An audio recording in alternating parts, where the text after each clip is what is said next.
Delhi police के ACP जो RN case पर उन्होंने काफी नजर भी रखी है और खुद बाकायदा असिस्ट वहां पर गए हैं, स्पेशल इनविटेशन पर मुंबई पहुंचे हैं। बहुत स्वागत है वेदभूषण जी आपका क्राइम तक के साथ जुड़ने के लिए। जी नमस्कार चिराग जी। सर मैं आपसे आरएन केस के बारे में डिस्कस करूंगा। सबसे पहले मैं आपसे पूछना चाहूंगा, जो बेल पर आर्गुमेंट चल रहा है, बेल पर आर्गुमेंट अभी होगा, किस तरह की कितनी ग्रेविटी मानते हैं इस केस की? ना कोई रिकवरी आरएन के पास से, ना इस केस में अगर देखा जाए तो सेल और परचेज का भी सीधा सीधा एविडेंस नहीं मिल पा रहा है, और खासकर कंजम्पशन का जो एविडेंस है वो भी नहीं मिल पा रहा है। तो ऐसे में क्या ये माना जाए कि बेल मिलेगी? देखिए, सबसे इंपॉर्टेंट चीज है प्रीवियस कंडक्ट। किसी भी क्रिमिनल का प्रीवियस कंडक्ट कोर्ट के सामने जो भी इन्वेस्टिगेटिंग एजेंसी है बताती है कि इसका प्रीवियस कंडक्ट क्या रहा है। आर्यन के बारे में बताया जा रहा है कि पिछले 4 साल से वो ड्रग एडिक्ट थे।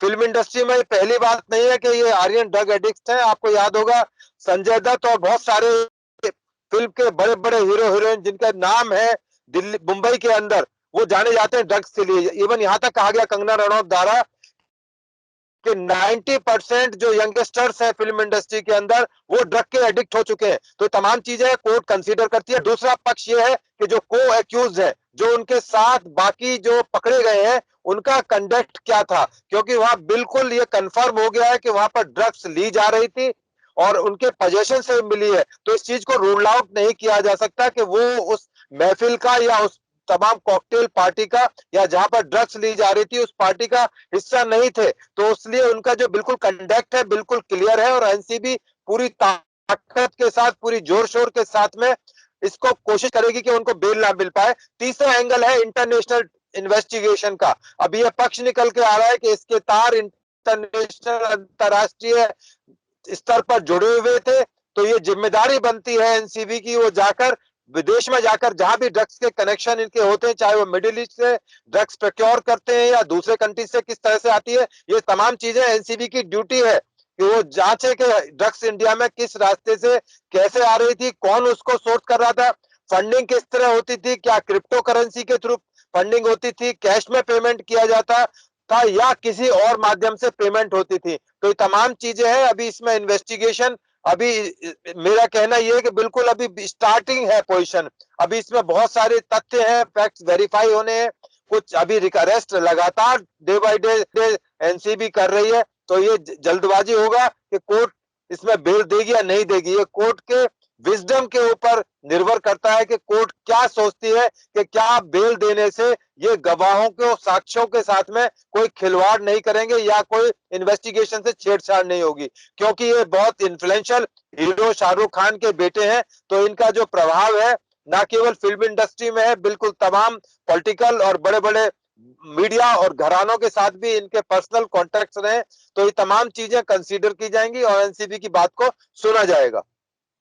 लेकिन सर जिस तरह से केस की अगर ग्रेविटी की बात की जाए, हम भी देख रहे हैं कि इस केस में ना तो कोई उसके पास से रिकवरी है। हालांकि आपका ये कहना है कि वो एक ड्रग सिंडिकेट का पार्ट था, ये तो अभी इन्वेस्टिगेशन की बात है। आप इतनी जल्दी कंक्लूजन पर क्यों आ रहे हैं? अभी तो जांच चल रही है, और अभी ये कहा जाए कि इस स्टेज पर जो अगर फैक्ट्स की बात की जाए तो कोई रिकवरी नहीं होना, और एक तरह से सेल और परचेज में डायरेक्ट इन्वॉल्वमेंट नहीं होना, और कोई व्हाट्सएप से भी ऐसी कोई खास एक तरह से कहा जाए चैट्स नहीं निकली जिससे ये साबित हो रहा है कि कोई इंटरनेशनल लिंक था, पेडलर के संपर्क में थे। तो ऐसे में ये कहना कि ये बहुत इन्फ्लुएंशियल है, या ये जो है ये केस इनके खिलाफ स्ट्रॉन्ग, बहुत स्ट्रॉन्ग केस एनसीबी ने बनाया, तो ये तो एक तरह से कहा जाए बेमानी है। देखिए, एक आपको याद होगा सुशांत राजपूत केस में रिया के जो व्हाट्सएप चैट थे या जो उससे उसकी जो फ्रेंड से मिले जुले थे, व्हाट्सएप चैट के ऊपर कोर्ट ने भी रिलाई किया था और महीनों तक रिया चक्रवर्ती को जेल में रहना पड़ा था। उसमें बहुत भारी रिकवरी नहीं थी ड्रग्स की रिया चक्रवर्ती के पास में, फिर भी उसका प्रीवियस कंडक्ट और जो चीजें व्हाट्सएप से या इलेक्ट्रिक जो मीडिया है उसके माध्यम से जो उसके जानकारी में आई थी इन्वेस्टिगेशन के दौरान, उसकी वजह से उसको कोर्ट में बड़े लंबे समय तक जेल में रहना पड़ा था। तो अब ये जल्दबाजी होगी कि कोर्ट बेल देगी या नहीं देगी। कोर्ट तमाम पक्षों को सुनेगी, उनके जो एडवोकेट्स हैं, बैटरी ऑफ लॉयर्स हैं, उनकी बात भी सुनी जाएंगी। तमाम जो प्रीवियस इंसिडेंट्स हैं, जो सुप्रीम कोर्ट, हाई कोर्ट की रूलिंग्स हैं, जजमेंट्स हैं, उनको भी मद्देनजर रखा जाएगा। और कोर्ट अपने विजडम, विवेक का इस्तेमाल करते हुए इन तथ्यों पर विचार करेगी। क्या उनको और अभी लंबे टाइम तक जेल में रखा जाए या बेल दे दी जाए। जी चिराग जी। सर एक चीज अगर ये माना जाए कि अगर रिकवरी नहीं है इस केस में, अगर इस केस में हमें जिस पर हम आरोप लगा रहे हैं उसके पास से ड्रग्स ही रिकवर नहीं है, तो ऐसे केस में क्या आधार बनता है उसको जेल के अंदर रखने का? या अगर आप कनेक्शन की बात कर रहे हैं कि ड्रग पेडलर से कांटेक्ट है, तो ड्रग पेडलर अगर कोई किसी के एक्स से कांटेक्ट है, मान लीजिए किसी ने फोन किया है बाहर मिडिल ईस्ट कंट्री या कहीं और कंट्री, तो ये अभी कैसे स्टेब्लिश हो जाएगा कि ये इसका डायरेक्ट इन्वॉल्वमेंट है? ना तो वो आदमी हाथ में आया, एक आदमी के बोलने से या दूसरे दो आदमियों की बयानबाजी से सिर्फ डिस्क्लोजर स्टेटमेंट की बेसिस पर किसी को इतने टाइम जेल में डाल देंगे, तो ये किस तरह से देखते हैं सर इसको? चिराग जी ये बहुत रेयरेस्ट केस है जब क्रूज के अंदर इतनी बड़ी लार्ज स्केल पर पार्टी चल रही थी, ड्रग्स का इस्तेमाल किया जा रहा था। आपको याद होगा कि इस तरह के बहुत सारे केसेस होते हैं जिनमें रिकवरी नहीं होती। इसके अंदर आर्यन का ब्लड टेस्ट लिया गया, सैंपल्स लिए गए, अभी लेबोरेटरी से वेरीफाई होना है क्या उन ब्लड कंटेंट्स के अंदर कोई ड्रग्स था या नहीं था। तो अभी इन्वेस्टिगेशन चल रही है, अभी लेबोरेटरी से रिपोर्ट आनी है और तमाम चीजों का विश्लेषण करना है, एनालिसिस करना है, तमाम की लोकेशन देखनी है। तो अभी इसमें इतना जल्दबाजी होगा कहना कि बेल मिल भी पाएगी या नहीं मिल पाएगी, उनकी राहें बड़ी कठिन है। और ठीक है, कानून का एक सिस्टम है, उस तहत तमाम चीजों को परखा जाएगा, जांचा जाएगा। यदि उनका केस बेल के लायक है तो बिल्कुल बेल मिलेगी। ट्रायल में एस्टेब्लिश होगा कि वो गिल्ट था, उनका नहीं था। परंतु अभी चूंकि इन्वेस्टिगेशन की स्टेज है, इन्वेस्टिगेटिंग एजेंसीज को टाइम दिया जाना चाहिए कि वो बियॉन्ड डाउट अपना केस कोर्ट के अंदर प्रूव कर सके। और सबसे इंपॉर्टेंट बात चिराग जी इसमें यह है कि ये एक अकेला एक ऐसा है जिसमें अक्यूज के ऊपर बर्डन ऑफ प्रूफ है। मैं दोबारा बता रहा हूं, इसमें बर्डन ऑफ प्रूफ आर्यन पर, उनके वकीलों पर है कि वो प्रूव करें कि वो ड्रग्स पार्टी में नहीं थे, उन्होंने कोई ड्रग्स नहीं ली थी। यदि उनके ब्लड से कोई ड्रग्स के कंटेंट निकलते हैं तो ये कहां उनका केस स्टैंड करेगा। बिल्कुल एनसीबी का स्टैंड उसमें बिल्कुल माना जाएगा कि वो ड्रग्स कंटेंट ले रहे थे। वो जितने भी पार्टी में लोग बैठे हुए थे वहां पर उनकी वीडियो रिकॉर्डिंग है, सीसीटीवी की फुटेज है। यदि उनके वकीलों पर है कि वो प्रूव करें कि वो ड्रग्स पार्टी में नहीं थे, उन्होंने कोई ड्रग्स नहीं ली थी, यदि उनके ब्लड से कोई ड्रग्स के कंटेंट निकलते हैं तो ये कहां उनका केस स्टैंड करेगा। बिल्कुल एनसीबी का स्टैंड उसमें बिल्कुल माना जाएगा कि वो ड्रग्स कंटेंट ले रहे थे। वो जितने भी पार्टी में लोग बैठे हुए थे वहां पर उनकी वीडियो रिकॉर्डिंग है, सीसीटीवी की फुटेज है। यदि उसमें दिखाई दे रहा है कि वो खुलेआम ड्रग्स ले रहे हैं पार्टी में, तो वो तमाम चीजें पब्लिक डोमेन में ना एनसीबी ला सकती, ना ही कोर्ट बता सकती कि उसके अंदर क्या था। तो तमाम चीजों को एग्जामिनेशन करा जाएगा। यदि वो ड्रग्स लेते हुए दिखाई दे रहे हैं अपने किसी साथी से जिससे रिकवरी हुई है, तो ये माना जाएगा कि वो भी उसी का एक हिस्सा थे, पार्ट थे। उस तमाम से रूल आउट नहीं किया जा सकता चिराग जी।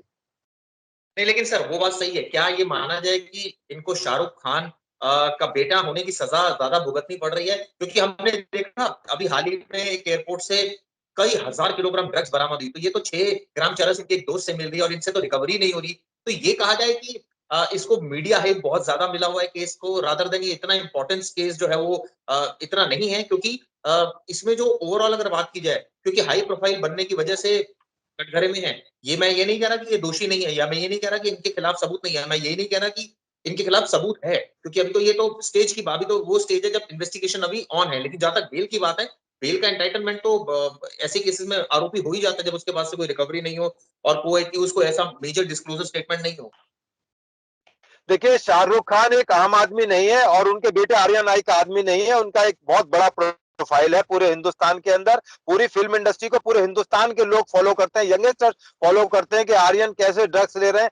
तो एक आदर्श, एक मॉडल के रूप में इनको देखा जाता है। यदि इनकी छोटी सी बात भी सोशल मीडिया के अंदर या पब्लिक डोमेन में आती है तो एक बहुत बड़ी चीज होती है। तो यही बहुत बड़ा कारण है कि वो शाहरुख खान के बेटे हैं, उनसे उम्मीद की जाती है, समाज उम्मीद करता है, देश उम्मीद करता है वो एक रोल मॉडल होंगे। यदि वो रोल मॉडल नहीं हो पाते तो ठीक है, कानून अपनी जगह पर है, परंतु उनको इन चीज का खामियाजा इनको देना पड़ेगा और ये खामियाजा दे भी रहे हैं, जेल के अंदर है। अभी इंतजार करेंगे कि शाम तक कोर्ट का आदेश आता है, उस क्या आदेश आता है, उसके क्या आदेश है, क्या वो हाई कोर्ट के अंदर उसको चुनौती देते हैं, सुप्रीम कोर्ट में जाते हैं, ये तमाम चीजें आने वाले टाइम में पता लग पाएंगी।